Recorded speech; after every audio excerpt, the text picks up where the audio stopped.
So welcome to this month's Tech Coffee Break. Tech Coffee Break's put together by the NDSU Extension Innovation Team, and this month we don't really have much of a theme. Our theme is potpourri. It's opportunity to discuss whatever you want to discuss related to tech and extension and program delivery. So if you have questions or comments, success stories to share, or experiences that maybe weren't quite as successful to share, we'd love to hear some of those and hear from you. So go ahead and feel free to use your microphone, use the chat box on the left, and ask your questions, share what you're thinking. Does anybody have anything that they want to jump right into the conversation with?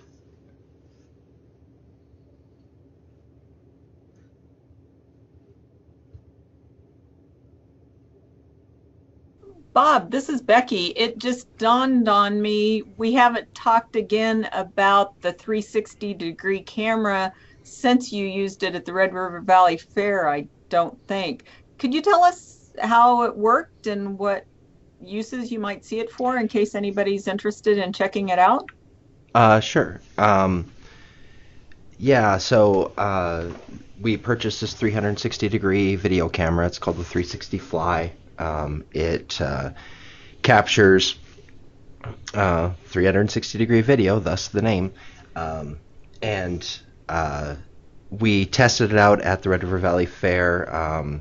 Monique Stelzer and I captured some videos of the 4-H exhibits there. I think it worked pretty well. The editing on the back end is been sort of a struggle for me.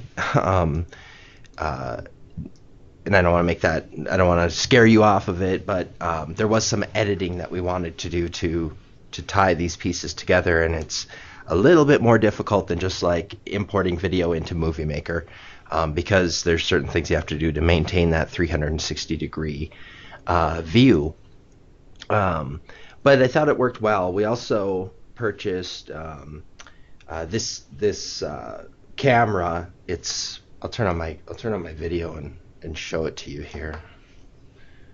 Hold on 1 second here.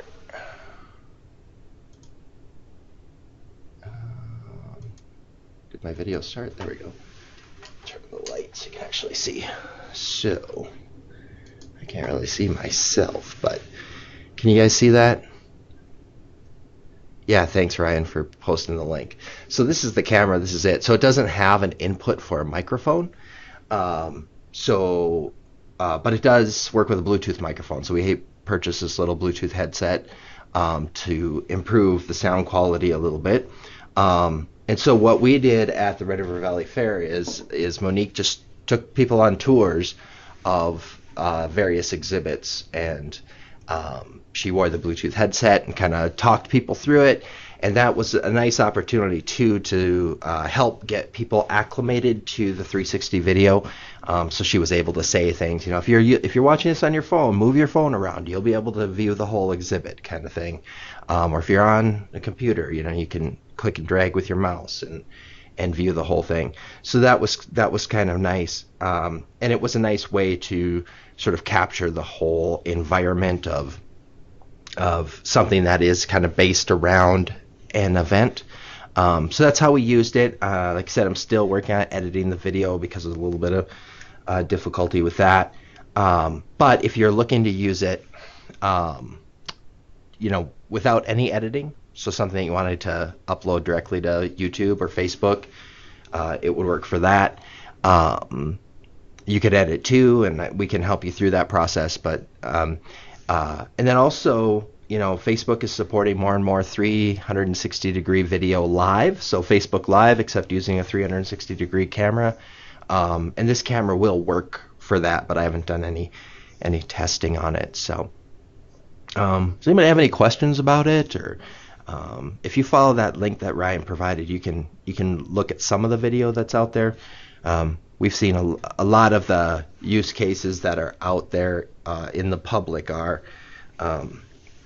scenic places, or people riding motorcycles with it mounted on their handlebars, and some different things like that. And Bruce Sundin and I have talked a little bit about how that translates to an extension use case, but with that. Yeah, so I don't know, Becky, if maybe that's for everybody. Can you think of a situation where this might be a technology that would be helpful to you? I see Sonia's typing.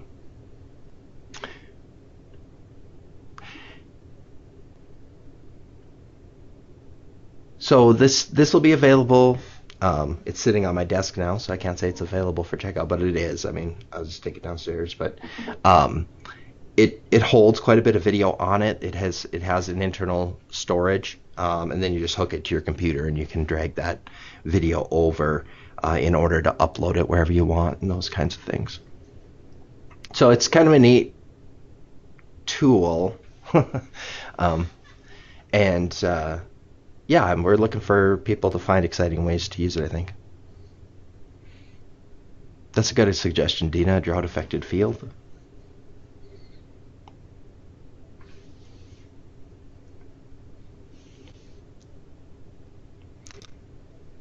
So I don't know, Marissa, do you see that in the chat? Sonia's asking you about your July 3rd Facebook post regarding nitrate testing. You want to talk a little bit about that?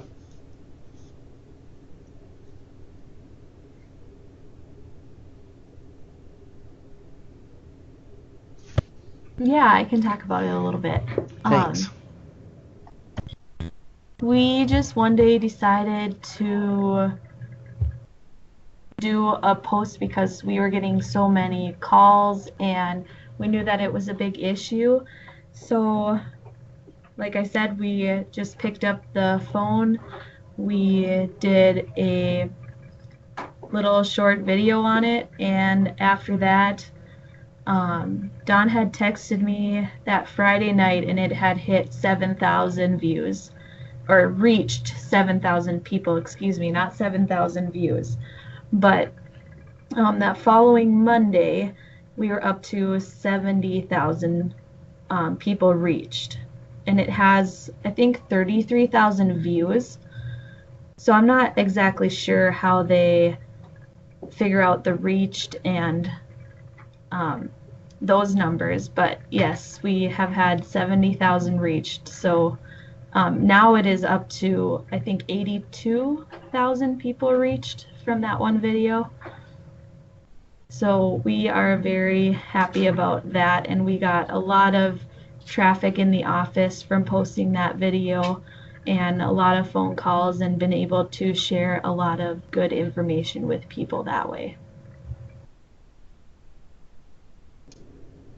That's awesome. Awesome success story. Great job, Marissa. Does anybody have questions for Marissa about that? I will mention the reach. So my understanding in Facebook Insights is reach means that video showed up on somebody's news feed, right? So they saw it go past, basically. And then a view is if that person stopped and watched that, and I can't remember if it's 2 seconds or 3 seconds or something, but it's if they watched it for a few seconds, then that becomes a view as opposed to reach. And it's a little bit dicey right now because of how they're going to count insights, because videos autoplay, and now the audio for the video is going to autoplay, so you don't have to click the mute button, unmute it. So they might be changing how they count those kinds of things, but I think that's right about the difference between reach and views.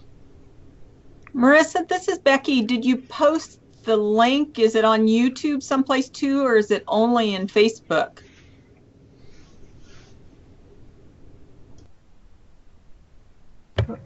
It's currently only on Facebook.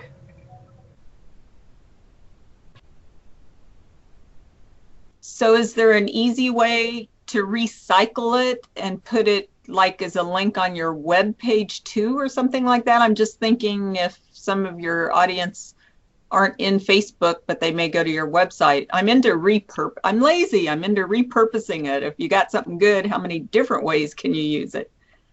Right. I'm not quite sure how that would work. We haven't looked into that that much. We've just been mainly posting our new videos on Facebook and have had some good response that way. But I agree that we have to communicate it to people that use different forms of communication. So if some people aren't on Facebook, yes, it's a good thing to have it on our website too, or YouTube. Thanks, Marissa. And if I as it's coming out of my mouth, I'm thinking that I should be testing this to make sure, but I think you can download your Facebook videos as MP4s, and then if you want to upload it to YouTube or you want help with that, let me know. So I see Lisa's question about statistics from private Facebook posts. To my knowledge, you cannot. Insights are only available on Facebook pages unless somebody else has had a different experience with that. I think you have to have a page or be an official person with a page, a celebrity or something like that, and to be able to access insights about your posts. Because you do a lot, because Lisa, I think you do a good job of sharing some extension related information on your personal Facebook page. Is that why you're asking to kind of get some impact numbers from that stuff?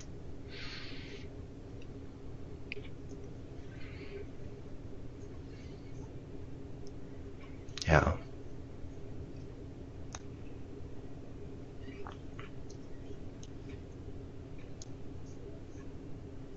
See Dina's typing. I'll wait for that. Anybody else have things to share, questions that you jumped in today, or did you not notice it was potpourri and you're just like, hey, it's tech coffee break time, which is awesome.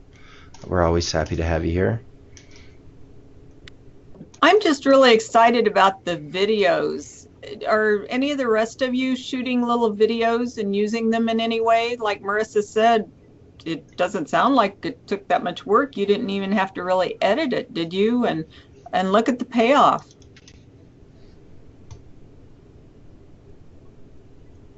Is anybody else doing anything like that with short little videos to demonstrate something?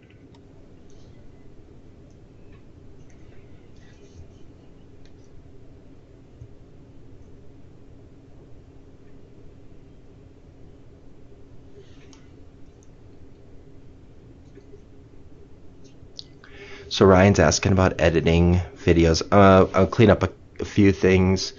Dina asks, I assume the numbers can be used on QPRs and other contacts. I don't see why not unless somebody else has other information. I don't see.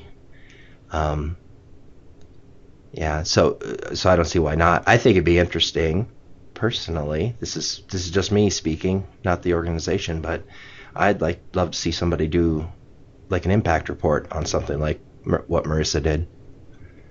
That'd be a way to share it and show.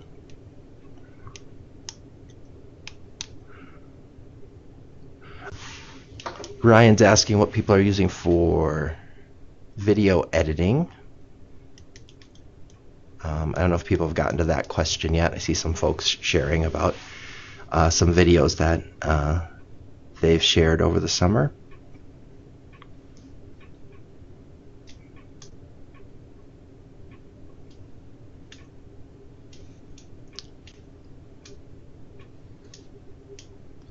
So video editing, does anybody else have thoughts on that? I mean, we, from an AgCom perspective, I guess, we've been using Windows Movie Maker because, pretty much everybody's on a Windows machine. That's a free program. That definitely has its limitations. There are some video editing softwares available in the NDSU software package, quote unquote, or available for sale. And Adobe Premiere would be the one that I know is in the package because I just had Blair install it for me as part of trying to edit some of this 360 video since I couldn't get it to go into Movie Maker at all.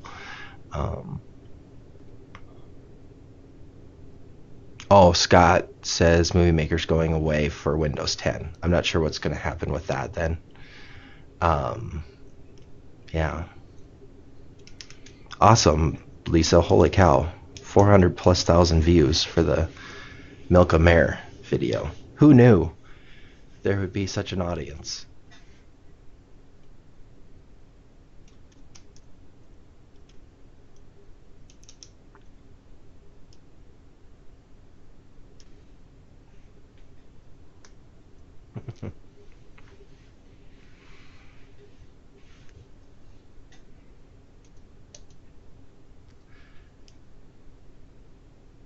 You guys think other things that have come to mind as we start talking about this stuff? Do you have questions about doing more video, or about anything else?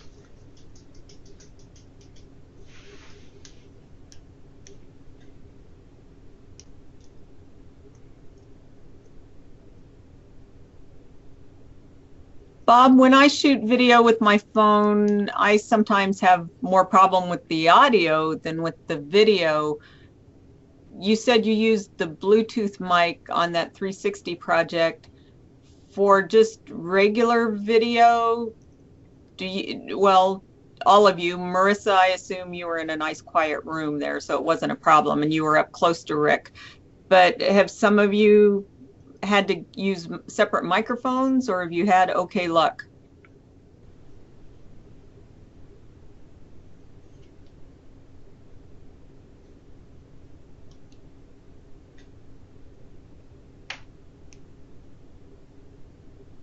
Okay, maybe it's just me.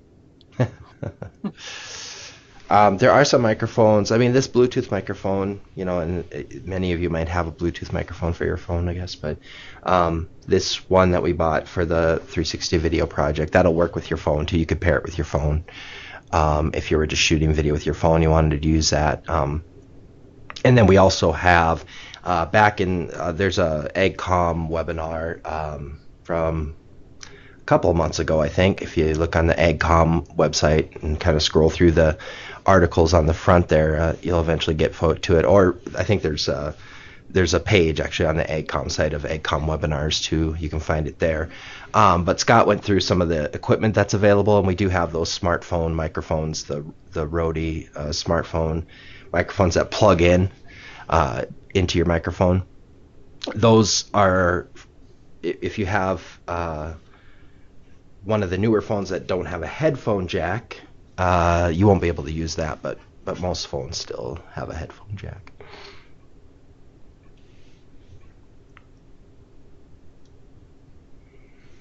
Okay, and Lisa's Ryan, go ahead. No, go ahead, sorry. Becky. I was going to ask Ryan how he's doing the time lapse, because I noticed in yesterday's sale ads, Fleet Farm has what I think Andy Robinson used for his field time lapse.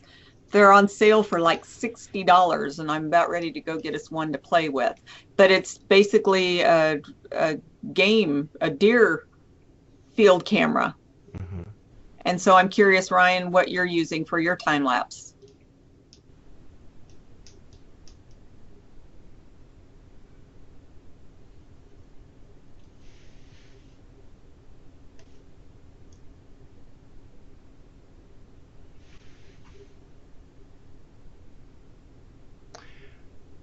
So watching the chat there, I see Marissa mentioned that wind noise can be a problem outside. Definitely, we've heard that a few times.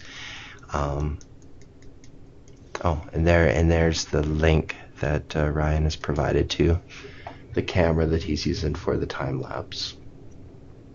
Yeah, awesome. Cool.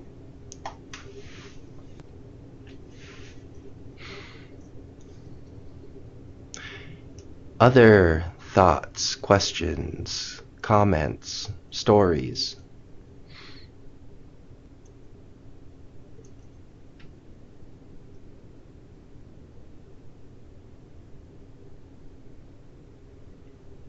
Oh, that makes sense, Ryan. Yeah, you said that it's in plexiglass, right? So, yeah, that would cause some reflection.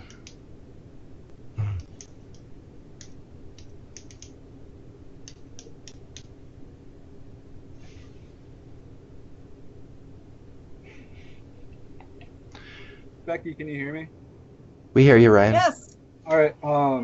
I guess, yeah, just look at the quality of it and see if it's time lapse or if it's motion activated. I guess would be important to look at. If it's a deer camera or whatever.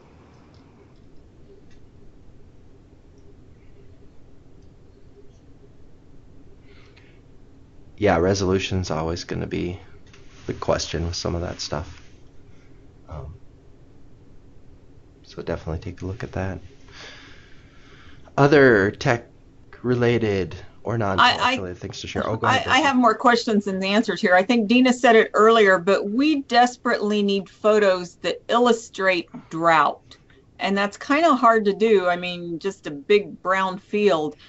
But if any of you can get creative and get some up close things too, or video of movement, if you know, the grass waving in the wind or something, just a big wide expanse of brown grass rather than green grass.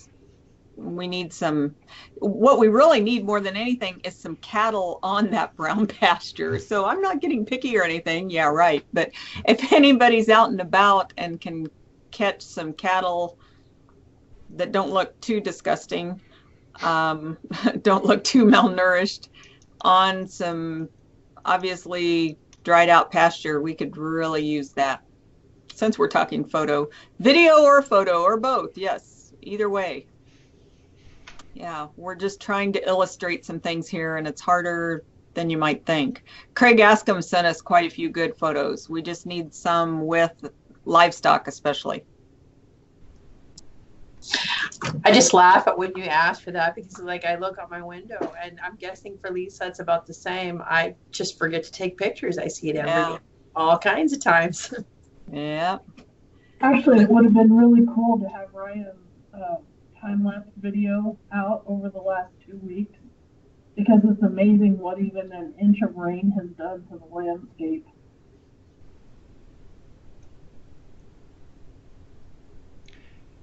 Yeah, that little bit of rain can make a big difference. That would have been awesome.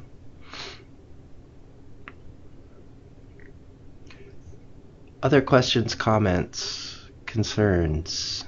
I see Ryan's still typing, so let him get in there. Okay, cool.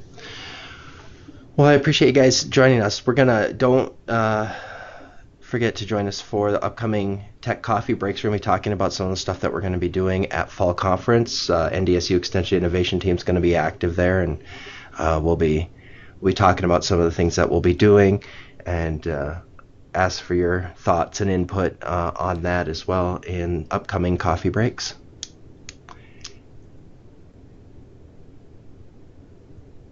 A couple other questions coming in. I see Lisa's asking about Polleverywhere. I have used it. I'm trying to remember if I think there's a limit on the free version in terms of a large group.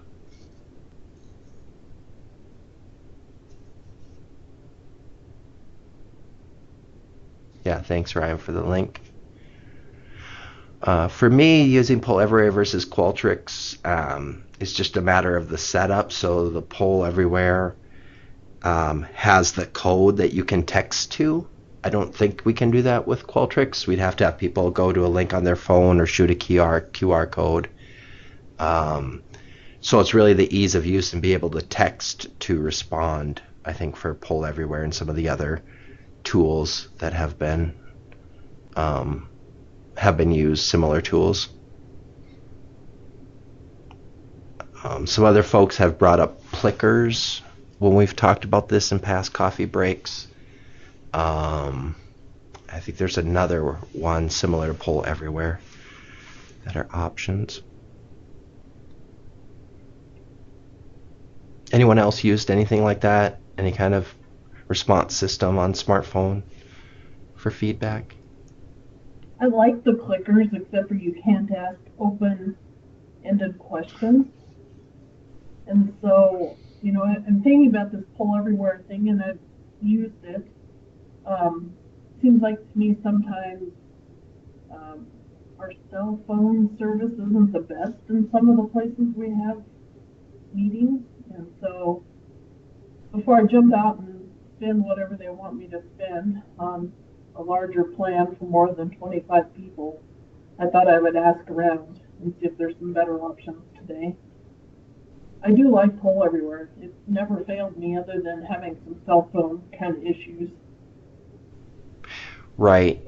Yeah, and I suppose there's no service spots, I guess, but yeah, even 1 bar will get you, texting, SMS. So it seems a little bit more reliable than asking someone to go to a Qualtrics survey where they might need Wi-Fi or data, to get that thing to load.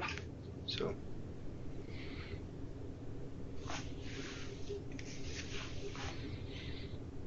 Anyone else thoughts on that personal response stuff? If you try it out, Lisa, we'd love to hear more about it. Maybe you could come to a tech coffee break and talk more about it as you learn more about it. Okay. All right. Anything else? Last call.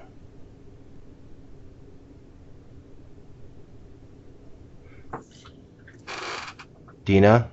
Are No, you I was just just gonna adjusting say- your chair?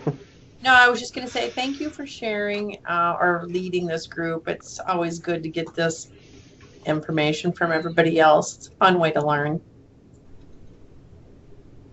You're welcome. Thanks for being here. Anyone else? All right.